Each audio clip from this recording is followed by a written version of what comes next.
കോടിക്കണക്കിന് ജീവജാലങ്ങൾ നമ്മുടെ ഈ ഭൂമിയിൽ വസിക്കുന്നുണ്ട്.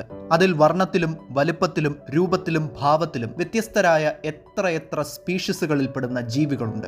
ലോകത്ത് ഇന്നുള്ള ഇത്തരം സ്പീഷീസുകളുടെ ഒക്കെ ഒരു കണക്കെടുത്താൽ അതിൽ ഏകദേശം 13,02,809 പേരും ഉൾപ്പെടുന്നത് ആർത്രോപോഡ എന്ന ഫൈലത്തിലാണ്. അതായത് ലോകത്തുള്ള ആകമൊത്തം സ്പീഷീസുകളുടെ ഒക്കെ ഏതാണ്ട് 78.5% ഈ ഫൈലത്തിൽപ്പെടും. പൂമ്പാറ്റകളും ഈച്ചകളും തേനീച്ചകളും വണ്ടുകളും ചിലന്തികളും തേളും പാറ്റയുമെല്ലാം ആർത്രോപോഡയിലെ മെമ്പേഴ്സാണ്. ചെറുഭാഗങ്ങൾ കൂട്ടിയോജിപ്പിച്ചതുപോലെയുള്ള കൈയും കാലുമൊക്കെയുള്ള ജീവികൾ ഉൾപ്പെടുന്ന ഫൈലമായതുകൊണ്ടാണ് ഈ ഫൈലത്തിന് ആർത്രോപോഡ എന്ന പേര് വന്നത്. നമ്മുടെ നാട്ടിൽ ചെമ്മീനും ഞണ്ടും ലോബ്സ്റ്ററുമൊക്കെ ആസ്വദിച്ചു കഴിക്കുന്നവർ ധാരാളം പേരുണ്ട്. ആർത്രോപോഡ എന്ന ഫൈലത്തിന് കീഴിൽ വരുന്ന ക്രസ്റ്റേഷ്യ എന്ന സബ് ഫൈലത്തിൽ ഉൾപ്പെടുന്ന ജീവികളാണ് ഇവർ.